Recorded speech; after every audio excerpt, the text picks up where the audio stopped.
Hello, this is Dr. Mark Cooper, and I'm a psychologist with a doctorate in psychology and also another doctorate in natural health. And I've been incorporating strategies from both of these backgrounds into my work with chronic pain patients for many years, probably over 30 years now. Today I want to talk about an anti-inflammatory diet, which has become an important part of our treatment for people who have an inflammatory condition like arthritis, or osteoarthritis, or rheumatoid arthritis, or fibromyalgia, or chronic fatigue, or even acid reflux. And actually it's been helpful for diabetics and people who are morbidly obese as well.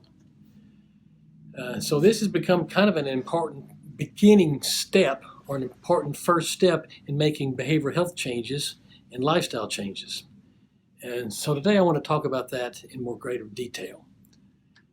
But first of all, I want you to know that there's not one anti-inflammatory diet that fits all. There's not a fits-all for one approach.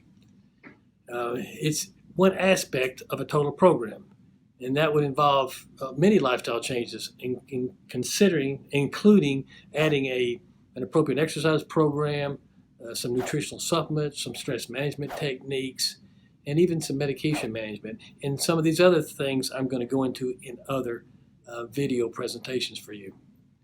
So today I'm going to talk about an anti-inflammatory diet, and I hope it's helpful for you. First of all, again, there's not one diet that fits all people. You have to take into consideration your genetics, other medical conditions, and your predispositions, and also some of your dietary preferences. So it's on an individual basis, it begins to change somewhat. But there's some basic guidelines that everybody needs to do that I'm going to talk about it first, and then we'll get into some specifics. But again, then I want you to remind you also that this is an educational video, and anything that I'm talking about here is really not a prescription, but it is some ideas for some lifestyle changes for you, and you probably should discuss this with your healthcare provider. Now, I formulated this anti-inflammatory diet when I was doing some research in trying to help understand why there seems to be an increase in cancer in our country, and to help place the body back into an environment that resisted the growth of cancer. This was back in the late 1980s, and ever since then I've been working with dietary changes with people to help in these lifestyle changes to help them overcome these health concerns. And I noticed a similarity between arthritis and fibromyalgia patients and also patients who had cancer. And back then, I actually started a group I actually had a group of fibromyalgia ladies who I started on this anti-inflammatory diet. And back then I called it an autoimmune diet. Or a high pH diet, or an alkaline diet. And what I found was all those people who really stuck with it and did it reversed a lot of their pain symptoms. And so I've been working on that ever since. So today, here we're going to talk about it a little bit more in more detail. But the basics of the anti-inflammatory diet are as follows. First of all, you need to try to change your diet to about 75 to 80% fruits and vegetables. Now that's pretty difficult to do. And I would say that the more colorful the vegetables are, the better they are for you. And if you can get them organic, that's better too, but it's just not necessary. So that first is a big significant change, because most people probably eat 1 or 2 vegetables or fruits a day. Some people don't eat any. And so to really change that basic chemical structure in your body to a healthy environment, you really need to get about 75 to 80% fruits and vegetables. And some of the fruits that actually lower your diet or the pH or increase your pH otherwise are like the green leafy vegetables, like avocados and turnip greens and mustard greens and kale and collard greens and all the green vegetables. And then there's all the fruits like apples and apricots and bananas and so those are the kind of things you want to start increasing in your diet every day. And I know that's difficult because we like to eat fast foods, but it's going to be a problem. So increasing your fruits and vegetables is the first step. And best is fresh, second best is frozen, and third is canned. Unless you home can, of course. So that's the order. The second step is increase your omega-3 essential fatty acids. Now, that's pretty easy to do. It's a little easier than switching to the 75 to 80% fruits and vegetables, but that requires you to eat fish maybe about 3 times a week. If you don't like fish, then you're going to need to increase your nuts and seeds. And really, almost all the nuts and seeds are beneficial to you, but the best ones are the walnuts and the pecans and the Brazil nuts. And the best seeds to increase your omega-3 essential fatty acids seems to be the flax seeds and actually chia seeds. So then you can add those to your diet. You can put them on some cereals, and you can sprinkle them on your salads, and that's another way to get those omega-3 essential fatty acids. You have to be cautious a little bit about those if you're on some medications like Coumadin. And if you have any allergies to nuts and seeds, you have to be careful of that. And also if you have diverticulitis, you have to be careful of that. So there, again, you have to get there's some individual predispositions or some other medical problems that you have. So you have to take in consideration when you're trying to do this diet. I just want to remind you of those. Now the third step is to avoid artificial sweeteners and limit sugars. All artificial sweeteners, especially high fructose corn syrup, causes increased uric acid form in your system, and that is one of the issues with gout and gouty arthritis. But it's best for all people to stop most of those products out of your diet. I've had people drinking 7 to 8 of them a day, and their bodies are so acidic that they can't dump the toxins out of their body, and that causes a lot of problems with their joints and their muscles and their tendons. So you want to limit all artificial sweeteners or avoid them altogether, and you actually want to limit sugars. Sugars are cause inflammation as well. Now, in the 1980s, the sugar intake for most people was about 20 pounds a year, and now I think it's gone to somewhere around 120. So there's a good reason why we've now got an epidemic of diabetes, especially type 2.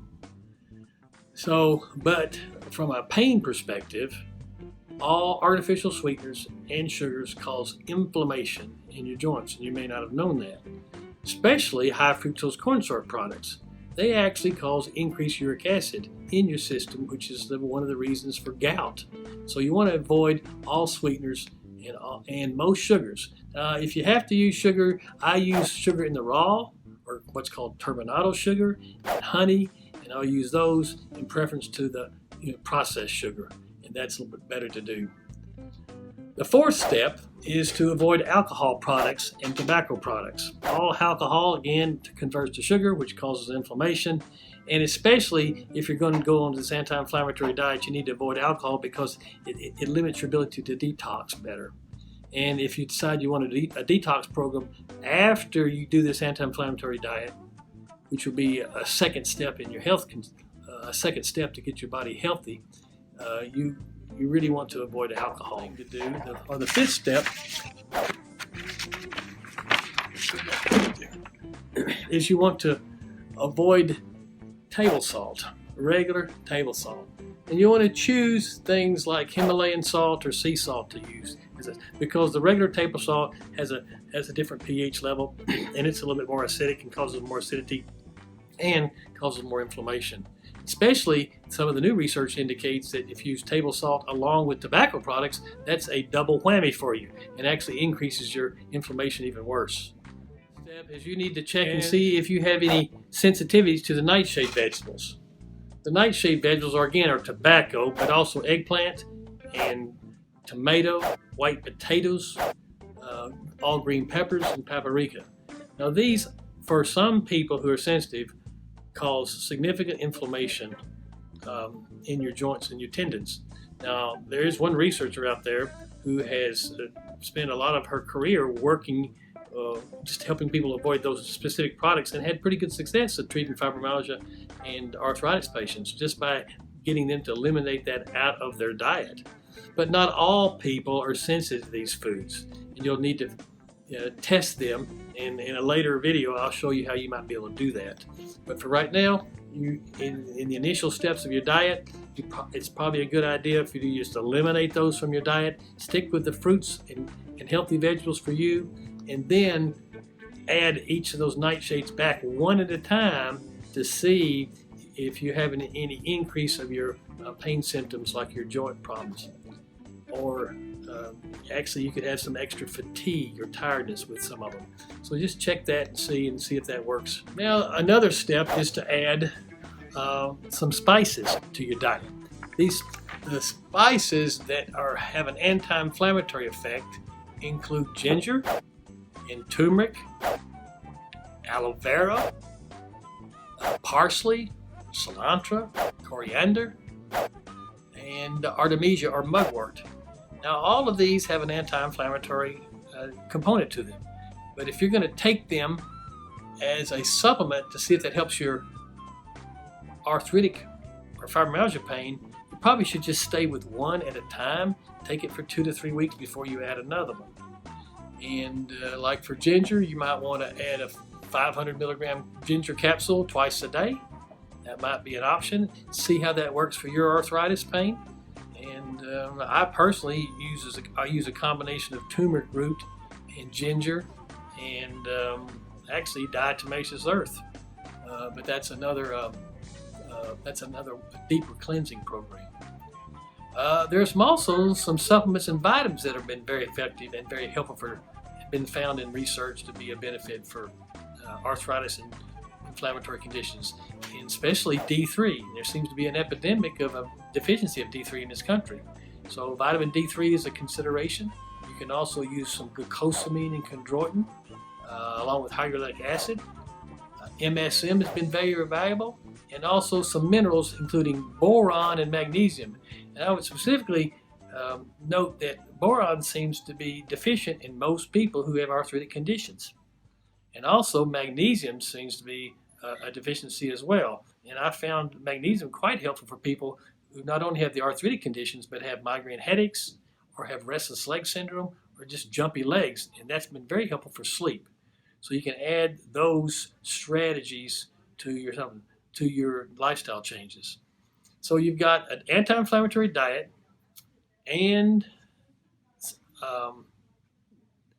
you've got some spices and herbals and supplements and some vitamins that actually may help you. And this will be kind of a non-pharmacological strategy for pain management. And we've found that to be very helpful for people who stuck with that program.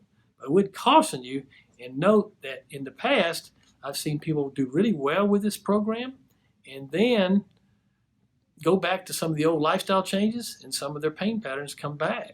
So once you stick with it, you need to stick with it and stay with it and don't give up. And so I hope this is helpful to you.